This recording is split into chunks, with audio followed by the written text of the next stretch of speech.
여러분은 지금 발을 딛고 서 있는 이 나라가 내일 아침에도 절대로 무너지지 않을 거라고 100% 확신할 수 있으신가요?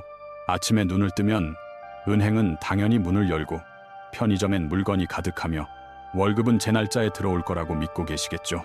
하지만 정말 소름 돋는 사실은 역사 속에서 사라져버린 망한 국가의 국민들도 멸망 전날까지는 여러분과 똑같이 생각했다는 겁니다. 1909 17년 11월 대한민국이 IMF에 구제 금융을 신청하기 바로 전날까지도 거리는 평온했고 사람들은 그저 평범한 하루를 보내고 있었으니까요. 국가가 무너진다는 건 영화에서 보는 것처럼 갑자기 건물이 폭발하거나 군대가 거리를 점령하며 요란하게 시작되는 것이 절대 아닙니다. 그것은 우리가 눈치채지 못하도록 훨씬 더 조용하고 은밀하게 마치 그림자가 빛을 삼키듯 서서히 우리 일상을 잠식해 들어옵니다. 오늘 우리는 국가가 조용히 무너져 내릴 때 과연 우리 곁에서 무엇이 가장 먼저 사라지는지 정확하게 파헤쳐 보려 합니다. 이 질문에 대한 답을 깨닫는 순간 여러분이 매일 무심코 지나쳤던 경제 뉴스들을 바라보는 시각이 완전히 송두리째 바뀌게 될 겁니다. 국가 부채나 환율 변동 같은 이야기가 먼 나라 전문가들의 탁상 공론이 아니라 내 지갑과 생존에 직결된 문제임을 알게 되기 때문이죠. 그런데 지금 이 순간 가장 무서운 점은 이미 우리 주변 곳곳에서 그런 위험한 붕괴의 징후들이 나타나고 있을지도 모른다는 사실입니다. 그렇다면 우리는 도대체 어떻게 그 미세한 균열을 미리 알아차릴 수 있을까요? 지금부터 우리가 반드시 지켜봐야 할 신호들을 알려드리겠습니다. 자, 이제 겉으로 보기에는 멀쩡해 보이는 국가 시스템의 이면에 숨겨진 충격적인 진실을 하나씩 껍질 벗기듯 벗겨보도록 하겠습니다. 번듯한 정부 청사가 서 있고 공무원들은 출근을 하며 세금이 꼬박꼬박 거치는 모습을 보면 국가는 아주 튼튼해 보입니다. 하지만 여러분이 보고 있는 그 안정적인 모습은 거대한 빙산의 일각일 뿐 수면 위로 드러난 10%에 불과하다는 걸 아셔야 합니다. 진짜 위험하고 거대한 문제는 아무도 들여다보지 않는 수면 아래 깊은 곳에 켈리를 틀고 숨어 있기 마련입니다. 현대의 모든 국가는 빚을 지고 살아가는데 국가 부채라는 개념이 생소한 분들에게는 이것이 꽤나 충격적으로 들릴 수 있습니다. 국가도 우리 개인처럼 돈을 빌려서 운영되지만 그 규모는 우리가 상상하는 단위를 훨씬 뛰어넘어 어마어마하게 크다는 것이 문제입니다. 2023년 기준으로 대한민국의 국가 부채는 약 1100조 원 안팎인데 이 숫자가 얼마나 비현실적인지 감이 잘 안 오실 겁니다. 만약 여러분이 1초에 100만 원씩 펑펑 쓴다고 가정해도 이 엄청난 빚을 다 갚으려면 꼬박 34년이 넘게 걸립니다. 하지만 정부는 늘 우리에게 경제 규모가 커서 충분히 감당할 수 있으니 안심하라고 말하며 불안감을 잠재우려 애를 씁니다. 선진국들도 다 빚이 있고 GDP 대비 부채 비율이 50% 정도니 관리 가능하다는 말을 뉴스에서 들어보셨을 겁니다. 하지만 여기에는 교묘한 함정이 숨어 있는데 이 수치는 오직 중앙정부의 빚만 계산한 반쪽짜리 통계라는 점입니다.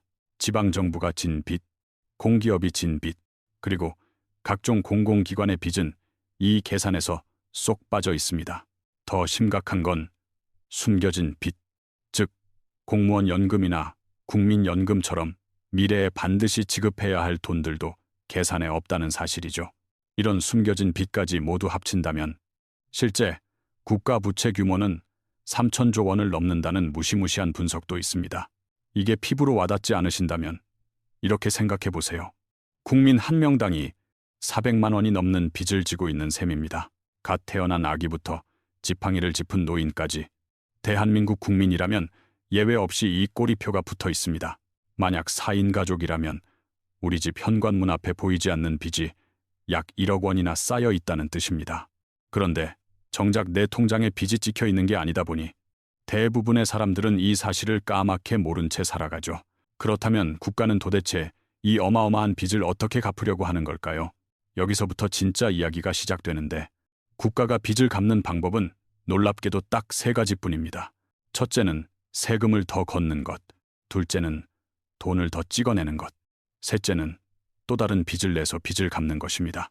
이 3가지 방법에 소름 끼치는 공통점이 무엇인지 혹시 눈치채셨나요? 어떤 방법을 선택하든 결국 그 모든 돈은 여러분의 주머니에서 나와야 한다는 서늘한 사실입니다. 세금을 올리는 방법을 택한다면 당장 여러분의 월급 명세서에서 떼어가는 공제액이 눈에 띄게 늘어납니다. 소득세, 부가가치세, 재산세 같은 이름으로 우리도 모르는 사이에 야금야금 더 많은 돈을 가져가겠죠. 저항을 피하기 위해 담뱃값, 술값, 주차료처럼 체감하기 힘든 부분부터 슬금슬금 올리는 방식을 씁니다. 만약 세금 대신 중앙은행이 돈을 마구 찍어내는 방법을 선택하면 어떻게 될까요? 시중에 돈이 흔해지니 물가가 오르는 인플레이션이 발생하고 여러분이 가진 돈의 가치는 뚝 떨어집니다. 예전엔 0원이면 라면 한 개를 살 수 있었는데 이제는 500원을 내야 한다면 내 저축은 그만큼 사라진 셈이죠. 빚을 갚기 위해 또 다른 빚을 내는 이른바 돌려막기는 잠시 위기를 모면하는 듯 보여도 결국 시한폭탄을 키우는 꼴입니다. 빚은 눈덩이처럼 불어나고 이자도 감당할 수 없을 만큼 커져서 결국 누구도 손 쓸 수 없는 최후의 순간이 반드시 찾아오죠. 국가가 더 이상 빚을 갚을 능력이 없다고 판단되는 그 순간 가장 먼저 와르르 무너져 내리는 것은 바로 신뢰입니다. 돈에 대한 믿음, 정부에 대한 신뢰, 그리고 우리가 안전하다고 철석같이 믿었던 시스템 전체가 거짓말처럼 한순간에 붕괴해버립니다. 이 보이지 않는 신뢰가 깨지는 순간 국가라는 거대한 탑을 지탱하던 모든 기둥들이 도미노처럼 연쇄적으로 쓰러지기 시작합니다. 여기서 정말 중요한 핵심은 국가가 무너지는 진짜 이유가 단순히 빚이 많아서가 아니라 믿음이 사라졌기 때문이라는 점입니다. 사람들이 그 돈을 더 이상 믿지 않게 되면 지폐는 그저 색칠된 종이 조각이 되고 약속은 휴지 조각으로 변해버립니다. 그렇다면 도대체 이 신뢰라는 건 어떻게 만들어졌길래 이렇게 허무하게 한순간에 모래성처럼 무너질 수 있는 걸까요? 이 비밀을 풀기 위해서는 현대 금융 시스템이 실제로 어떻게 작동하고 있는지 그 복잡한 메커니즘을 먼저 이해해야만 합니다. 조금 어렵게 들릴 수도 있겠지만 아주 쉽게 설명해 드릴게요. 여러분이 은행에 1,000만 원을 예금했다고 한번 상상해 봅시다. 여러분은 은행이 그 1,000만 원을 금고 깊숙한 곳에 소중하게 그리고 고스란히 보관하고 있을 거라고 믿고 계시죠. 천만의 말씀입니다. 은행은 여러분의 돈을 절대 가만히 두지 않고 법적으로 정해진 아주 적은 금액만 남겨둡니다.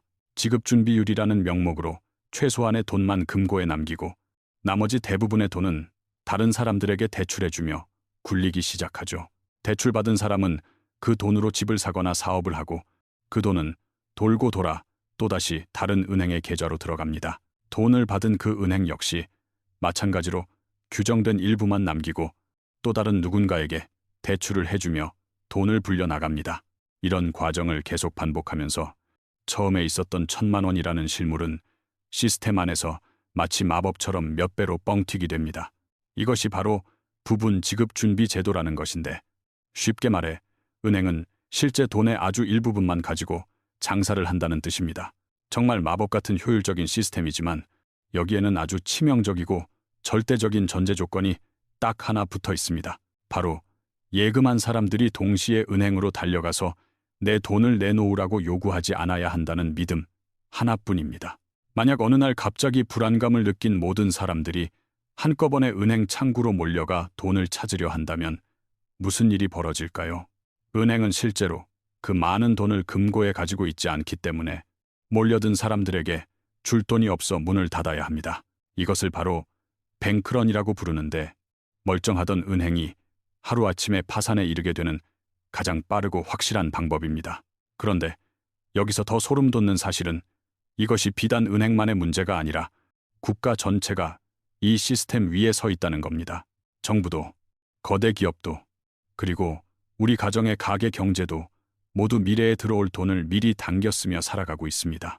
미래의 경제가 계속해서 성장할 것이라는 믿음, 그리고 미래에 돈을 벌어 갚을 수 있다는 확신이 이 거대한 빚을 지탱합니다. 하지만 이 견고해 보이던 믿음에 실금 같은 균열이 생기기 시작하면 그때부터는 걷잡을 수 없는 공포가 시작됩니다. 위기가 닥치면 가장 먼저 증발하듯 사라지는 것이 바로 유동성인데 쉽게 말해 돈이 흐르는 맥이 끊기는 것입니다. 유동성이라는 말이 어렵게 느껴진다면 우리 몸에 흐르는 피의 속도나 돈이 사회를 돌아다니는 속도라고 생각하면 쉽습니다.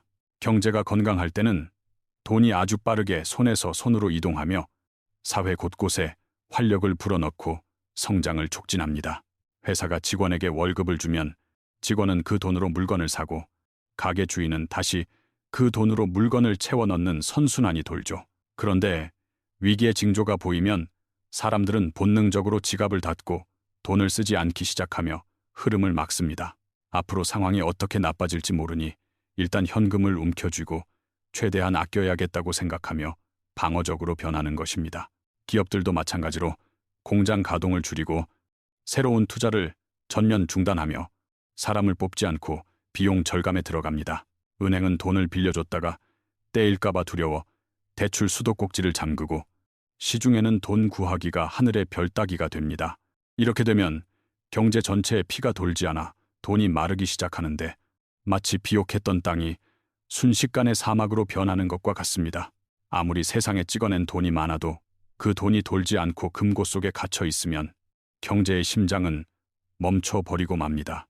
회사는 물건이 안 팔려 망하고 사람들은 일자리를 잃어 소득이 끊기고 소득이 없으니 소비를 더 못하는 악순환에 빠집니다.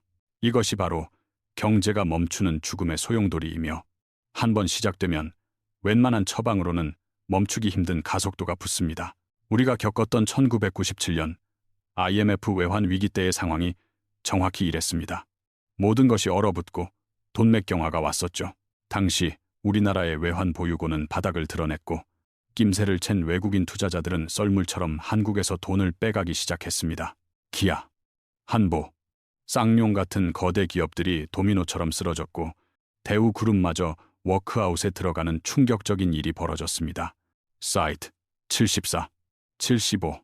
문제는 이 기업들이 은행에서 천문학적인 돈을 빌려 사업을 벌이고 있었다는 점인데 기업이 무너지니 은행도 덩달아 휘청거렸죠. 은행이 돈을 못 받을 처지에 놓이자 사람들은 내 예금은 안전할까? 라는 불안감에 휩싸이기 시작했습니다. 불안이 공포로 바뀌는 순간 사람들은 이성을 잃고 은행으로 달려가 내 돈 내놔 라고 외치며 아수라장을 만듭니다. 뉴스에서 은행 앞에 길게 줄을 선 사람들의 모습을 본 적이 있으시죠? 사이트, 스타트. 그것이 바로 공포의 뱅크런 현장입니다. 이 현상은 전염병 같아서 옆 사람이 돈을 찾으러 가면 나도 모르게 불안해져서 은행으로 달려가게 만드는 심리적 기폭제 역할을 합니다. 정부는 이럴 때 예금자 보호제도가 있으니 안심하라고 말하지만 과연 그 약속이 위기 상황에서도 지켜질 수 있을까요? 현재 기준으로 1억 원까지는 보호해준다고 하지만 냉정하게 따져봐야 할 무서운 질문이 하나 있습니다. 만약 여러 은행이 동시에 무너지는 대참사가 발생한다면 정부가 그 많은 돈을 정말로 다 물어줄 수 있을까요? 정직한 대답은 아니오입니다. 예금자 보호기금의 지갑 사정은 실제 전체 예금 규모에 비하면 턱없이 부족하기 때문입니다. 결국 정부가 할 수 있는 유일한 해결책은 윤전기를 돌려 돈을 미친 듯이 찍어내는 것뿐입니다. 사이트 84. 하지만 돈을 막 찍어내는 그 순간부터 여러분이 가진 화폐의 가치는 날개 잃은 새처럼 추락하기 시작합니다. 화폐 가치가 떨어진다는 건 여러분이 땀 흘려본 월급과 평생 모은 저축이 휴지 조각으로 변해간다는 잔인한 뜻입니다. 아침에 1. 영원이었던 빵이 저녁에 2. 영원이 되는 세상. 내 월급만 빼고 모든 게 오르는 악몽이 현실이 됩니다. 극단적인 경우 물가가 통제 불능 수준으로 치솟는 하이퍼인플레이션이 발생하는데 역사적으로 이런 일은 드물지 않았습니다. 독일, 짐바브웨, 베네수엘라 같은 나라에서는 수레에 돈을 가득 싣고 가야 겨우 빵 한 덩이를 살 수 있었습니다. 심지어 돈의 가치가 얼마나 떨어졌는지 지폐로 벽지를 바르는 게 실제 벽지를 사는 것보다 더 쌀 정도였습니다. 그렇다면 이런 끔찍한 상황이 닥치기 전에 우리는 미리 알 수 있는 전조 증상을 포착할 수 있을까요? 다행히도 징조는 분명히 있습니다. 그리고 소름 돋게도 이미 우리 주변 곳곳에서 그 신호들이 감지되고 있습니다. 첫 번째로 주목해야 할 가장 강력한 경고 신호는 바로 국채금리의 심상치 않은 변동입니다.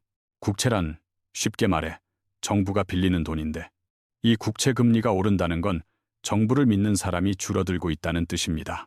돈을 빌려주는 투자자들이 이 나라 좀 위험한데? 라고 판단해서 위험 수당으로 더 비싼 이자를 내라고 요구하는 것이니까요. 최근 세계에서 경제가 제일 튼튼하다던 미국 국채 금리마저 크게 요동쳤다는 사실을 알고 계신가요? 절대 망하지 않을 것 같았던 미국이 진 빚조차 이제는 시장에서 의심의 눈초리를 받기 시작했다는 충격적인 신호입니다. 대한민국도 예외는 아닙니다.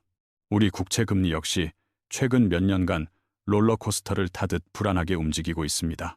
이건 단순히 뉴스에 나오는 숫자의 문제가 아니라 정부가 빚을 갚기 위해 더 막대한 이자를 써야 한다는 뜻입니다.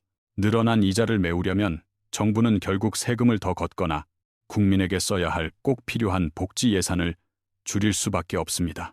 그 부담은 고스란히 부메랑이 되어 돌아와 국민인 여러분의 삶을 더 팍팍하고 힘들게 만들게 됩니다. 두 번째로 우리가 눈여겨봐야 할 강력한 위험 신호는 바로 환율의 급격한 변동입니다. 환율이 오른다는 건 아주 쉽게 말해 우리가 가진 돈인 원화의 힘이 달러에 비해 약해진다는 뜻입니다. 불과 얼마 전까지만 해도 200원대였던 환율이 400원을 넘어 500원까지 위협받고 있는 상황을 보셨을 겁니다.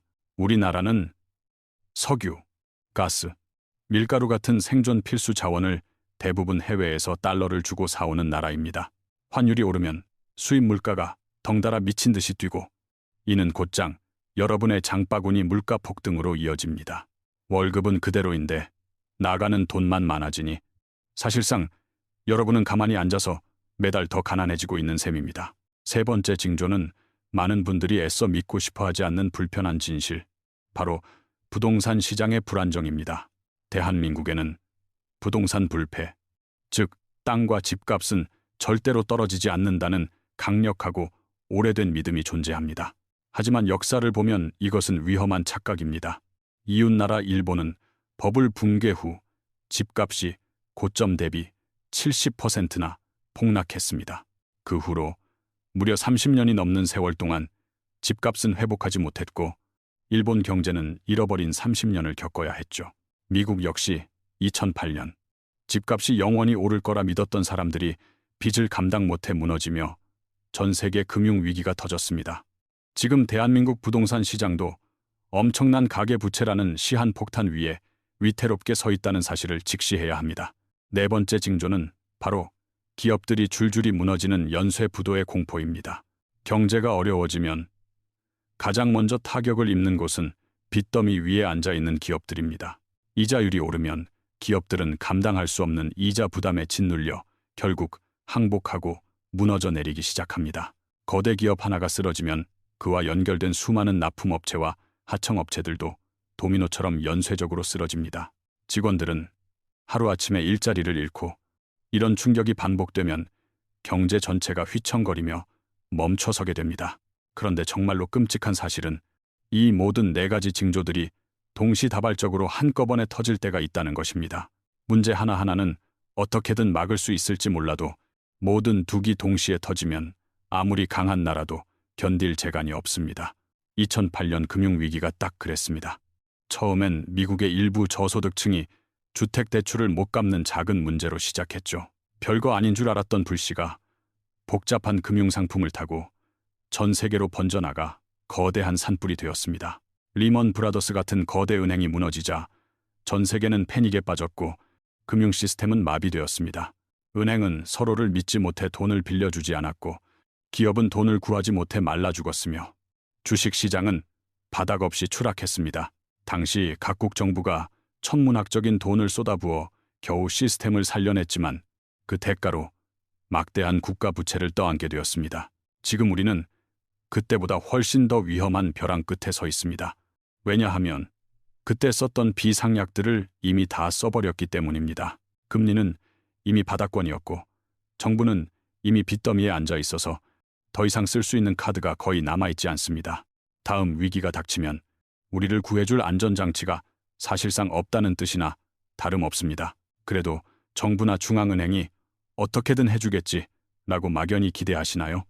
안타깝게도 그들은 전지전능한 마법사가 아닙니다. 중앙은행이 할 수 있는 일이라곤 금리를 조금 조절하거나 윤전기로 돈을 더 찍어내는 것. 딱 그 정도뿐입니다. 일반적인 불경기 때야 금리를 낮추면 사람들이 돈을 빌려 쓰고 투자를 해서 경기가 살아나곤 합니다.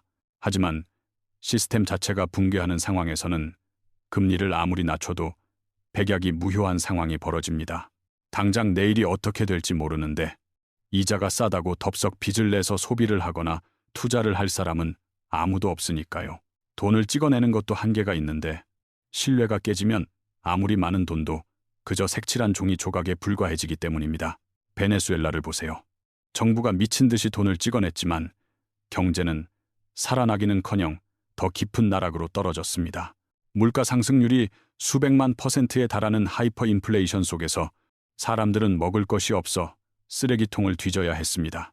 화폐 개혁을 몇 번이나 시도했지만 소용없었던 이유는 근본 문제가 돈의 양이 아니라 완전히 무너진 신뢰였기 때문입니다. 그렇다면 정부가 쓸 수 있는 마지막 카드는 재정정책, 즉 세금을 조절하거나 정부가 직접 돈을 쓰는 것입니다. 경기를 살리겠다며 대규모 공공사업을 벌이거나 국민들에게 직접 현금을 나눠주는 방식이 대표적이죠. 코로나 팬데믹 당시 우리나라의 재난지원금이나 미국의 각종 보조금이 바로 이런 정책의 생생한 예시였습니다. 하지만 이 돈은 하늘에서 뚝 떨어진 게 아니라 정부가 미래의 우리에게 거액의 빚을 내서 마련한 것입니다. 정부가 돈을 쓰면 빚이 늘고 빚이 늘면 이자가 커지고 이자를 내려면 세금을 더 걷어야 하는 악순환이 시작됩니다. 세금 부담에 경제가 침체되면 정부는 또 돈을 풀어야 하고 이 굴레의 끝에는 결국 국가 부도라는 파국이 기다립니다. 국가가 부도나면 공무원들은 월급을 제때 받지 못하고 정부가 약속했던 모든 복지 혜택들이 올스톱됩니다. 철석같이 믿었던 연금은 반토막 나거나 아예 나오지 않고 병원과 학교, 경찰 같은 필수 시스템이 마비됩니다. 2010년 재정 위기를 겪은 그리스를 보면 국가의 몰락이 개인의 삶을 얼마나 비참하게 만드는지 알 수 있습니다. 구제 금융을 받는 대가로 공무원들이 대거 해고되었고 연금은 가차없이 삭감되었으며 세금은 폭등했습니다. 실업률은 27%까지 치솟았고 꿈을 펼쳐야 할 젊은이들의 절반이 일자리를 구하지 못해 거리를 방황했습니다.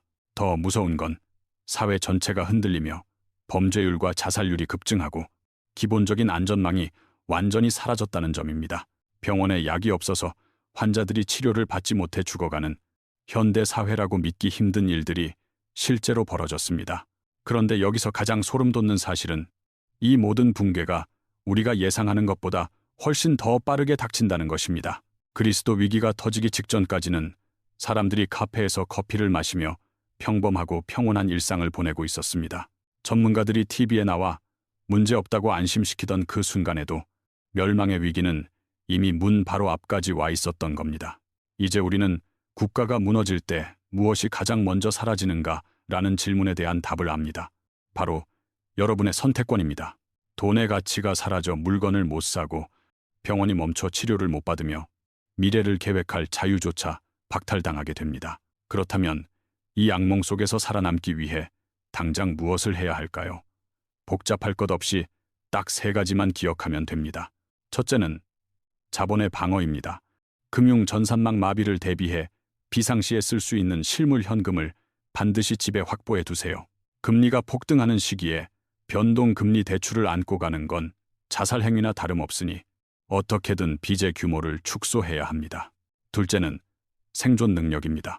위기가 오면 돈의 힘은 약해지고 무언가를 고치거나 만드는 실질적인 기술이 진짜 자산이 됩니다. 아르헨티나 국가부도 사태 때도 끝까지 살아남은 건 금융 전문가가 아니라 전기 기술자나 배관공 같은 기술직들이었습니다. 셋째는 심리적 무장과 네트워크입니다. 과거 IMF 때 사람들을 무너뜨린 건 경제적 빈곤보다 공포와 절망감이었습니다. 혼자서는 절대 버틸 수 없기에 가족, 친구, 이웃과 서로 돕고 의지할 수 있는 단단한 인간관계를 지금부터 만들어둬야 합니다.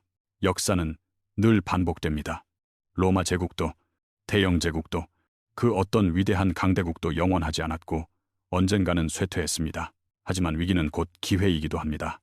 낡은 시스템이 무너진 폐허 위에는 반드시 새로운 질서와 기회가 싹트기 마련입니다.